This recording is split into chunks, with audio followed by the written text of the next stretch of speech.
이렇게 물 흐르듯이 진행된지는 몰랐습니다. 소개도 해주시고 뭔가 하는 줄 알았는데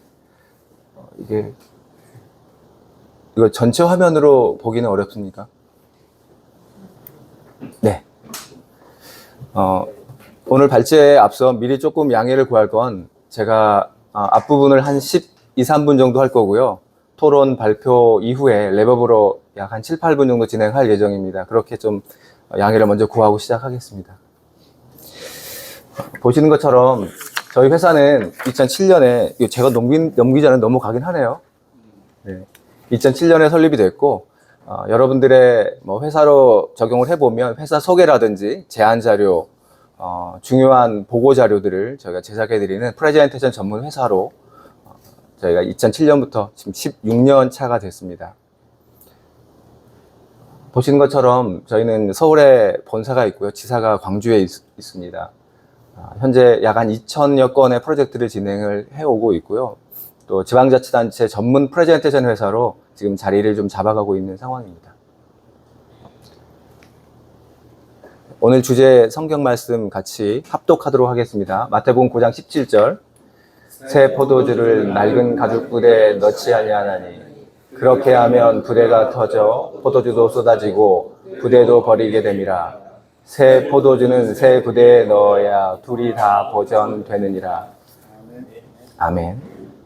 가장 아랫부분에 이 새 포도주는 새 부대에 넣어야 둘이 다 보전되느니라 말씀을 중심으로 오늘 나누고자 합니다. 둘이 다 보전되는 방법은 서로 거듭나야 됩니다. 여러분들의 회사 그리고 대표 또 직원들 모두가 거듭나지 않으면 하나님의 나라를 볼 수가 없기 때문에 그래요. 우리가 비즈니스에게 하나님의 나라가 임하게 한다라는 표를 가지고 그 목표를 가지고 나가고 있는데 한 사람 또는 한 영역에서만 진행되는 것이 아니라 둘 다 거듭나야 됩니다.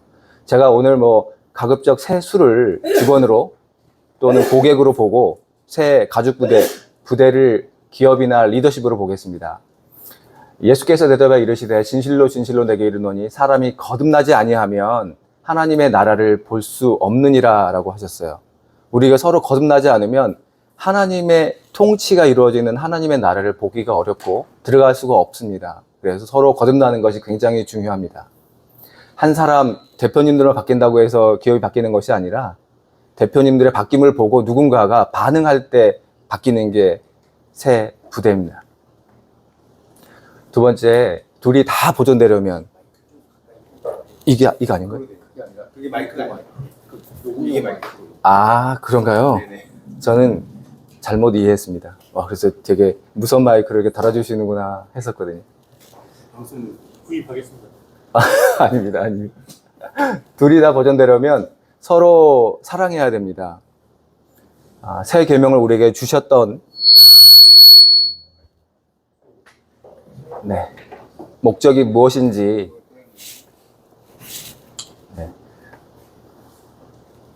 서로 사랑하라고 하는 가장 중요한 계명을 주셨는데요. 새 술과 새 부대는 서로 사랑해야 됩니다. 서로 사랑하지 않으면 소위 말하면 짝사랑이 되고 잘못하면 스토킹이 될 수 있기 때문에 그렇습니다.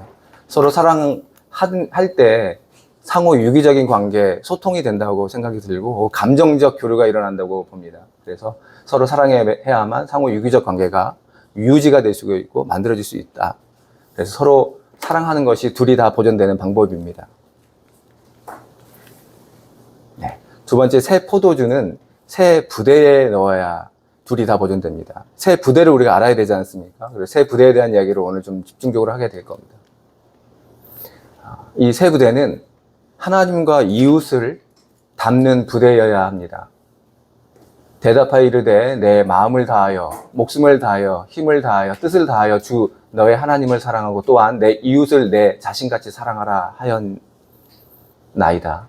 지금까지 저희가 이 이웃을 개념적으로 알고 있었던 것 같아요. 저도 CBMC를 출석하기 전에는 성도가 또는 크리스찬이 운영하는 기업에 머물러 있었는데 CBMC를 통해서 전도 양육과 리더십 개발과 일터의 변화를 이루면서 실제적으로 이 이웃에 대한 정의가 바뀌었습니다.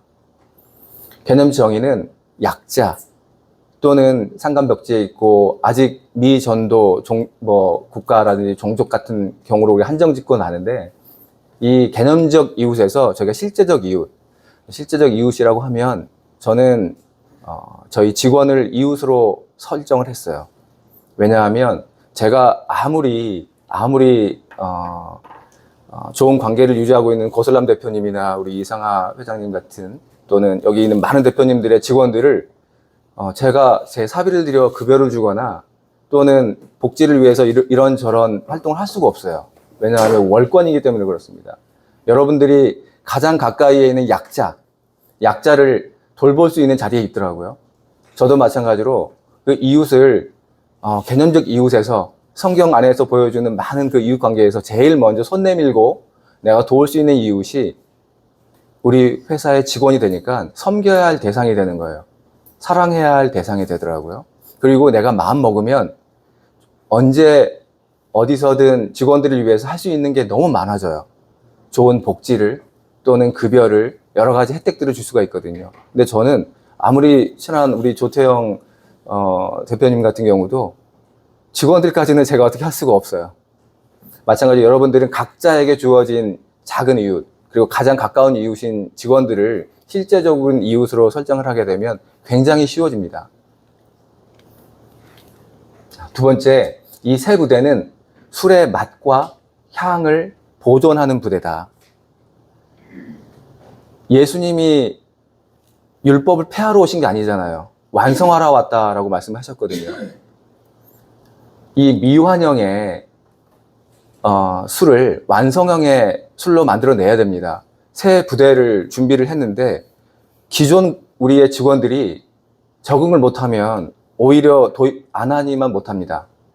이 가죽 부대는 기존에 근무를 하고 있는 저뿐만 아니라 임원들, 그리고 새롭게 우리 기업에 입사를 하게 되는 새 직원들마저도 다 보존할 수 있어야 되거든요.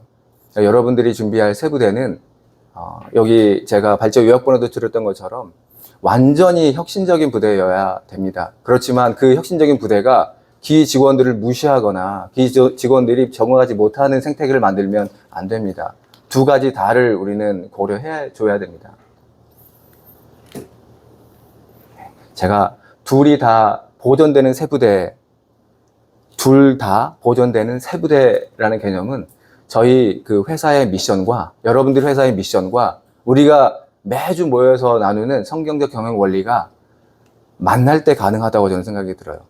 이것과 이것이 따로 작동하는 게 아니고 움직이는 게 아니라 두 가지가 머지됐을 때, 저희 회사의 미션이 이렇습니다. 직원과 고객의 행복한 성장을 돕는다. 어떻게?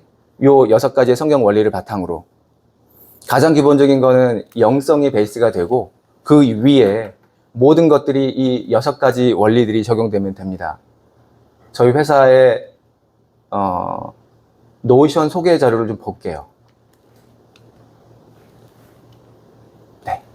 저희 회사 지금 보여드리는 자료는 제가 우리 고설람 팀장님을 통해서 공유해 드리도록 하겠습니다. 언제 어디서나 볼 수 있는 저희 회사의 간략한 소개 자료예요. 저희 회사의 미션 보다시피 크루, 저는 직원을 크루라고 하거든요. 그리고 신입사원 OJT를 온보딩이라고 해요. 이곳에 다 같이 올라타서 한 마음 한 뜻으로 노를 저어야 우리가 원하는 방향으로 가지 않겠습니까? 그리고 지금의 직원들의 언어가 이렇더라고요. 이런 그 문화들이 적용된 저희 노션의 소개 자료입니다. 보시는 것처럼 우리 회사 안에 보면 우리의 다른 점은 3가지라고 직원들을 하고 협의해서 같이 내용을 정리한 겁니다. 행복한 성장, 그리고 배려와 존중, 신뢰, 안식. 직원들 중에 지금 딱 1명 이번에 입사한 친구가 신앙이 있고요. 나머지는 다 무교 또는 타 종교인들입니다. 근데 이런 용어들이 저희 내부에 쓰이고 있어요. 여기 안에 한 꼭지 한 꼭지마다 저희가 성경적 경영 원리를 적용해 보는 게 훈련입니다. 사실상 적용이거든요. 내가 지금 우리 회사의 다름을 그냥 이거와 별개로 보는 게 아니라 글씨가 너무 적죠. 좀 가까운 그 모니터를 좀 보시면 좋을 것 같습니다. 제가 이거는 뭐 구체적으로 이야기하려고 하는 게 아니라 사례를 보여드리기 위해서. 자, 두 번째. 그 안에 쭉 논스톱으로 보면 이게 스크롤이 한참 내려가거든요. 네. 저희 회사로 말할 것 같으면 지금 약 2,000건의 프로젝트, 그리고 그냥 고객의 입장만 다 수용해 주는 게 아니라 저희가 제안도 하고 간혹은 뭐 감정적 대립도 되지만 선을 좀 넘는 제작을 해드리려고 해요. 그렇지 않으면 딱 하나를 그 픽하는 그 평가 심사 단계에서 선택되기가 어렵습니다. 그래서 저희가 가급적이면 좀 강하게 드라이브를 걸 때가 있거든요. 그리고 공모 사업, 또 우리 그 고객과의 관계가 약 85%에서 90% 정도가 제 의뢰 방문 고객들입니다.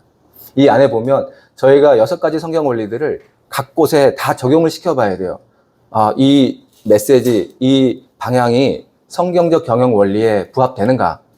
이런 것들을 여러분들이 그냥 만들어 놓고 진행하는 게 아니라 하나하나 기도하면서 이 2가지 원리를 지금 이 꼭지에다 집어넣고 적용시켜야 되겠다라고 생각하시면 됩니다. 아이고, 좀 넘어갔네요. 저 회사의 근무 환경들, 수요일 날은 제가 한번 말씀드린 것 같은데, 저희가 6시 반 퇴근이에요. 9시 반, 6시 반. 근데 6시 반에 퇴근시켜주면 직원들이 교회 가기가 어려워요. 마음을 담아서 진행하고 있거든요. 30분 일찍 퇴근시킬 때, 궁극적으로는 이 영혼들이 교회 공동체를 갔으면 좋겠다. 그래서 가급적 6시 30분, 6시에 퇴근시켜서 1시간 이내에 갈 수 있는 여건을 만들어 주려고 하고 있습니다. 눈치 보지 않고 퇴근하는 것, 그 안에 배려 안식이 들어가 있고, 재택근무 배려 신뢰 안식이 들어가 있고, 또 생일 축하금이라 이런 것들은 공의와 안식이 들어가 있고, 새로 자유로운 연차 사용, 이런 모든 것들이 성경적 경영 원리 6가지가 적용이 되면 성경적 경영이 이루어지는 겁니다. 운영 방식 마찬가지로 뭐 운영위원회나 인사위원회를 열 때도 책임감을 가지고 신뢰를 원칙으로 해서 진행을 하고 있고, 뭐 발탁승진 제도, 그리고 우수사원 포상, 또 우리 일하는 어떤 방식, 이 모든 것들에 경영 원리를 적용시켜 보는 것, 이것이 우리가 리더십을 개발하고자 하는 목적이고 우리 회사에 맞는 경영 방식, 일터 변화가 되지 않을까 생각이 듭니다. 우리 그 회사는 1년에 2번 리트리트를 진행하고 있어요. 교회에서만 쓰는 수련회를 저희 회사에 쓰고 있거든요. 지금까지는 한 번도 어김없이 오고 있고요. 성수동에서, 종로에서, 또 인사동에서 진행을 좀 하는데, 저희 직원들이 생각보다 수도권에 살지 서울에 사는 친구들이 별로 없어요. 그 시기에 서울에 입성하기 쉽지 않는 거 봅니다. 그래서 하남에 사는 친구, 수원에 사는 친구 2명, 광명 사는 친구, 일산 사는 친구들이 다 여러분도 경험하겠지만 근무가 끝나면 바로 집에 가기 바빠요. 그리고 그들의 친구는 핸드폰이 되는 거죠. 핸드폰 세상에 사는 거죠. 그래서 반강제로 1박 2일, 2박 3일 워크숍도 좋지만 그 비용과 그 노력을 다 하루에 저희는 밀도 있게 진행을 하는 거죠. 그래서 한 지역을 먼저 스터디하고 그 지역에 가서 하루 동안 충분히 경험할 수 있도록 해줘요. 왜 이 지역이 이렇게 활성화되고 있는지, 이 지역에 이런 어떤 컨셉의 문화들이 생성되고 발전되고 있는지를 미리 조사하고 같이 체험하고 공유하면서 나누게 됩니다. 왜냐하면 저희 회사는 지방자치단체 전문 프레젠테이션 회사이기 때문에 지방의 변화, 지역의 변화, 상권의 분석들을 통해서 우리가 좋은 제안을 할 수 있어야 되거든요. 근데 개념적으로 머릿속에 이론적으로만 갖고 있어서는 안 되겠다. 이걸 실전적으로 직원들이 경험할 수 있게 해주면 좋겠다라고 하는 차원에서 저희가 1년에 2차례씩 하루를 빼서 과감하게 2박 3일에 들어가는 비용을 그 하루에 다 투여시켜 줍니다. 오늘 먼저 질문과 나눔을 한 다음에 랩업으로 사례 하나를 소개해 드리려고 합니다. 어떻게 조를 지금 나눠진 조들로 하는 겁니까? 6개 조? 6개 조가 충분히 나누신 이후에 발표 그리고 정리하도록 하겠습니다. 이렇게 마무리하고 가름했으면 좋겠는데 좀 나머지들을 좀 나누겠습니다. 지금 제가 돌아다니면서 조금 저도 좀 정리가 되던데, 실제 저희가 좀 랩업을 하기 전에 두 가지를 좀 나누고 들어갈게요. 미션을 가급적 실천 가능한 것으로 삼는 게 좋습니다. 저는 미션을 작년에 중앙회에서 나오셨던 강사님으로부터 잡는 방법을 알게 됐어요. 미션은, 그래서 그때 미션이 바뀌었거든요. 뭐냐면 내가 궁극적으로 우리 직원들과 가족들과 여기 있는 모든 사람들에게 어떤 사람으로 기억되고 싶은가가 미션이 되면 됩니다. 전 양반은 직원들의 행복한 성장을 위해서 나름대로 굉장히 열심히 했던 사람이야. 떠나왔을 때 그 사람의 이미지가 행복한 성장만 기억되면 된다 생각이 좀 들어요. 그래서 미션을 저희가 직원과 고객의 행복한 성장을 돕는다라고 생각했던 게 그런 이유고요. 행복한 성장을 위해서 모든 것들이 작동되면 됩니다. 내가 하는 결정, 판단, 논의 이런 것들 안에 과연 직원이 행복한가? 직원이 행복한데 성장은 없는 게 아니라 행복하면서도 성장이 가능한가? 라는 것들이 항상 저를 잡아주는 기준이 되면 됩니다. 제가 행복한 성장을 하기 위해서 여러 가지 결정도 하겠지만 저희 임원들이 그 자리에서, 또 과장이나 아니면 책임자들이 그 자리에서 거꾸로 사원급에서는 과연 내 동료들에게 어떻게 행복한 성장을 끼칠 수 있을까라고 하는 고민들이 탑다운 되게 만들어주시면 되고, 용어 자체가 저희가 행복하지 않아요 라고 생각이 들면 제 방에 득달같이 옵니다. 대표님 아까 들었는데 그거 우리 행복하지 않은 것 같은데요 라고 이야기하면 거기서 바꾸는 경우도 많았어요. 왜냐하면 제가 직원들이 저를 판단할 수도 있고, 직원들의 입장에서는 이게 성장이나 아니면 행복에 반하는 것들이라면 과감없이 저한테 이야기하는 경향이 생겼습니다. 두 번째, 이 세 부대는 하나님의 나라입니다. 하나님의 나라. 세 부대 속에 저도 속해 있고 여러 대표님뿐만 아니라 직원들이 속해 있는데, 하나님의 나라는 행복해야 되잖아요. 근심, 걱정, 염려, 이곳이 평안해야 되지 않겠습니까? 그리고 우리는 곧 성화의 과정을 같이 경주하는 사람으로서 성장이 있어야 되지 않겠습니까? 여기 안에서 잠재력이 발산되고 또 행복하게 성장할 수 있는 그런 곳이 새 부대가 되지 않을까 싶습니다. 특정한 사례를 한번 나누고 싶어요. 공교롭게도 제가 어제 우리 거슬람 대표님한테 보내드린 자료를 오후에 다시 한 장을 변경해서 드렸거든요. 그게 바로 이겁니다. 어제 저희 운영위원회가 있었어요. 어제 운영위원회의 결과를 제가 그냥 그대로 가져왔거든요.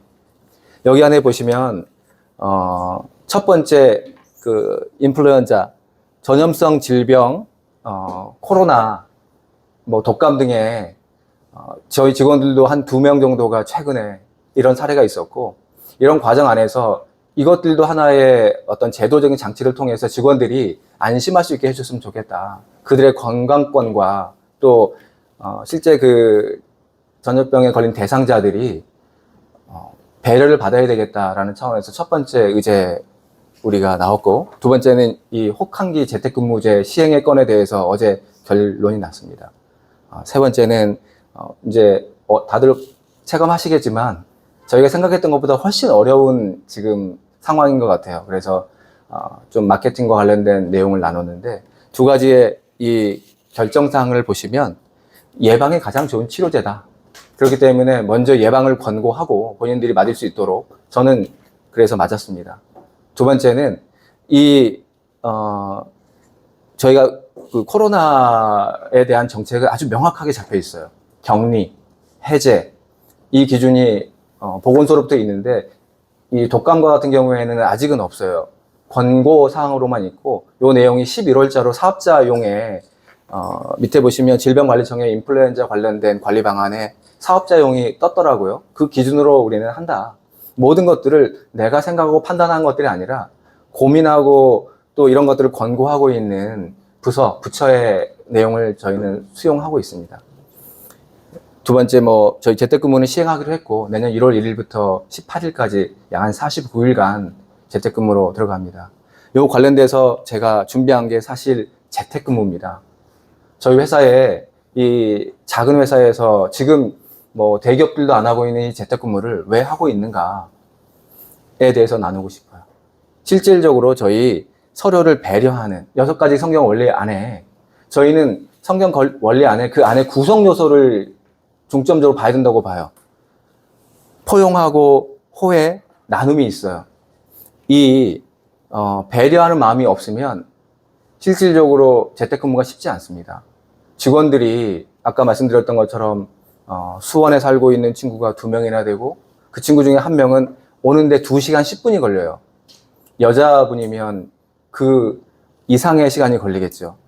오는 길에 성추행도 당했던 친구도 있고 여름에 뭐 비 오고 찝찝한 날 와서 완전 번아웃 된 상태에서 일을 할 수 있겠습니까?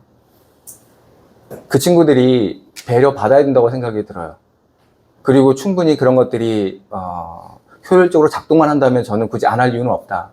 지금 가장 많이 듣는 이야기가 왜 이렇게 경기도 어렵고 또 다른 회사들은 다 재택근무해서 다 사무실 근무로 전환됐는데 왜 굳이 하느냐고 하는데 저희가 여름 혹서기 때 2달, 혹한기 때 2달 이렇게 진행을 하고 있습니다.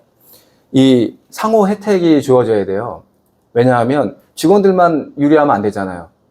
저는 분명히 말씀드릴 수 있어요. 재택근무 때 업무 효율이 더 높아진다. 저희 직원들이 아까 말씀드렸던 것처럼 시간적 세이브가 됐어요. 에너지 세이브가 됐습니다. 그리고 재정적 세이브가 돼요. 출퇴근하다 보면 들어가는 교통비, 그리고 여성분들 뭐 화장하기 위해서 옷 사고 이런 것들도 많이 줄고요.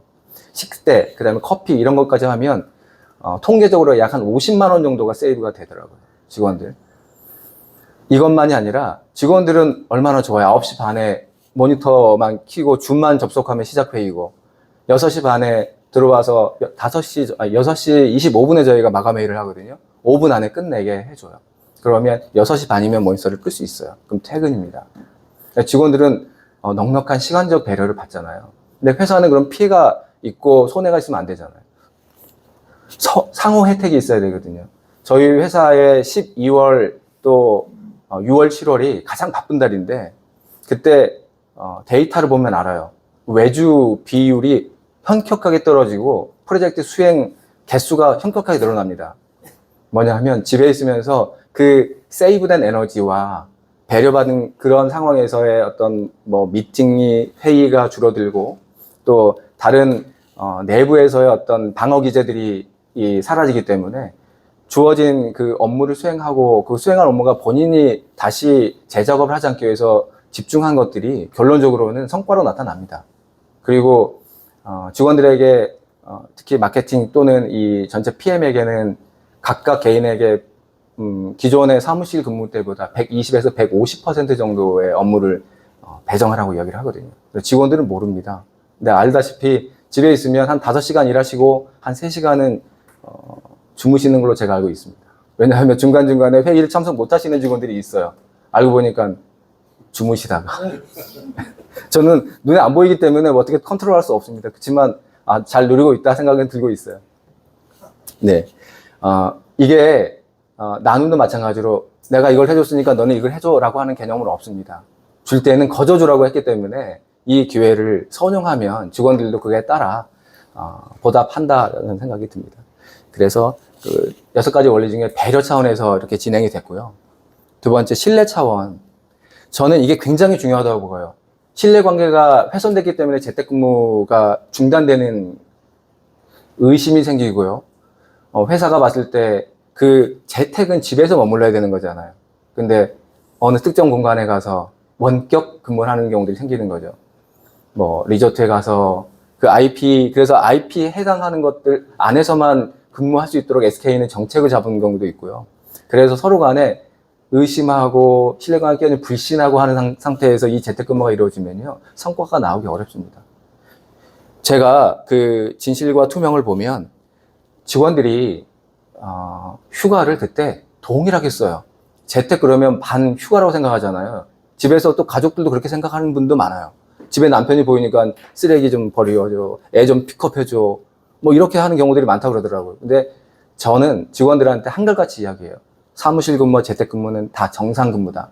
그렇기 때문에 회사에서도 똑같이 적용할 것이고, 여러분들이 집에서 재택에 머물렀기 때문에, 재택했기 때문에 들어가는 에너지 비용을 저희가 보전해 드립니다. 그래서 여름에 냉방비, 겨울에 난방비로 약 월 20만 원씩 지원을 해드리고 있고, 여러분들이 소위 말하면 회사에서 제공하는 뭐 회식이라든지 뭐 이런 다양한 활동들을 못했기 때문에 그런 거와 상치될 수 있는 뭐 이런 그 뭐 쿠폰이라든지 아니면 기프트라든지 이런 것들을 보내주고 있습니다.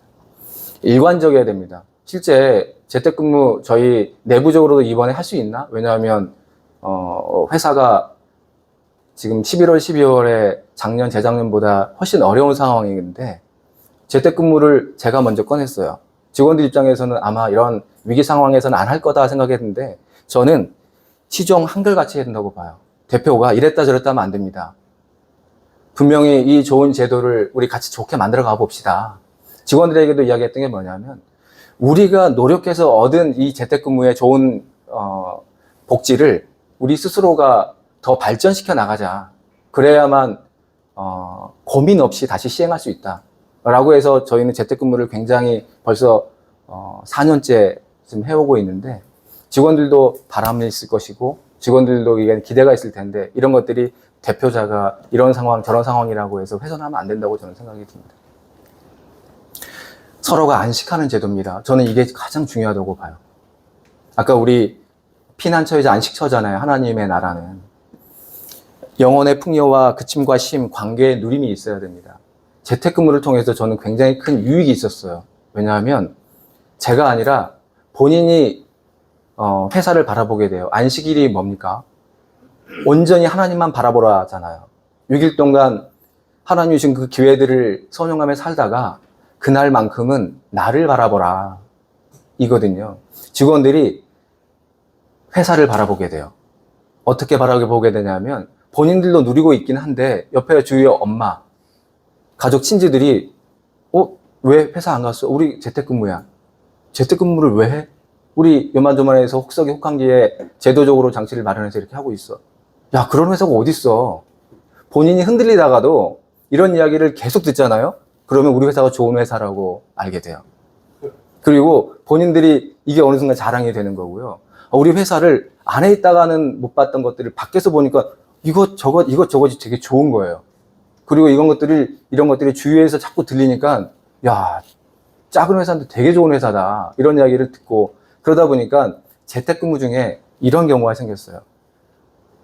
룸메이트로 있던 친구가 있어요. 다른 회사 다니고 있고, 이 친구가 또, 재택근무, 둘 다 코로나 때문에 같이 동시에 집에서 재택근무를 한 경험이 있나 봐요. 근데 이 친구의 재택근무와 자기의 재택근무의 수준이 너무 다른 거예요. 회사가 취하고 있는 여러 가지 제도 장치들이 자기는 어쩔 수 없이 임시적으로 하는 재택근무고 계속 지속적으로 뭐 저것 때문에 막 연락 오고 또는 의심하고 이런 것들을 경험하고 있던 친구가 우리 재택근무를 보고 난 다음에 너희 회사 너무 좋다. 그 친구 저희 회사 입사를 해 있습니다. 저희가 작년에 채용 공고를 올리는데 이 친구가 저희 방에 왔어요. 혹시 추천해도 되냐고. 자기 친구가 재택근무하면서 우리 회사를 알게 됐대요. 그러면서 이 회사에 가서 근무하고 싶다라고 해서 그 친구가 입사를 했는데 너무 잘하고 있습니다. 이런 긍정적인 효과가 생기더라고요. 그래서 이 재택근무는 저는 안식이라고 하는 개념을 잡아요. 우리가 학교 다닐 때는 4개월 학교 가고 2달 방학 있던 것처럼 직원들이 기대를 하게 됩니다. 내가 4개월을 버틸 수 있는 힘이 돼요. 그리고 재택근무 들어가면 회사는 아까 좋다 그랬잖아요. 표현을 못하지만 저도 웃고 있습니다, 속으로. 분명히 더 많은 일을 해야 할 텐데 직원들은 편한 거 생각하고 좋다고 생각하겠지만 회사도 좋은 거거든요. 이 관계의 누리, 아까 얘기했던 것처럼 회사와 직원과의 관계. 실제 제가 보여드렸던 아까 우리 논스톱을 알아보기의 작업을 작년 2월 말에 퇴직했던 직원이 9월에 복직하면서 만들어야겠다고 저한테 제안한 거예요. 나가서 보니 우리 회사에 이렇게 좋은 것들이 많았는데 왜 그걸 직원들이 다 몰랐을까요? 라고 하면서 본인이 만들어 보겠다 그러더라고요. 저한테 꼭 전하고 싶은 이야기가 있으면 몇 개 적어달라고 해서 제가 A4용 한 장을 줬거든요. 그랬더니 아까 그 자료를 만들어 냈더라고요. 그리고 본인이 막 설파하고 다녀요. 우리 회사 좋은 회사라고. 나가보니 알겠더라고. 이게 이 안식을 취하는 재택근무에서 이루어진다. 저는 그 사례로 한번 공유하고 싶었습니다. 네. 마무리 해보겠습니다. 새 부대를 준비해 세술을 아낌없이 사랑하고 세술과 모든 것을 합력하여 행복한 성장을 이루어야 합니다. 여러분들이 그 성장이 없는 또는 행복하지 않은 결정들을 하고 있는지 한번 점검해 봤으면 좋겠고요. 저는 성장이 더디더라도 성장의 그 곡선이 완만하더라도 행복하게 성장하는 길을 택하려고 합니다. 자, 함께 나눠주셔서 감사합니다. 이상.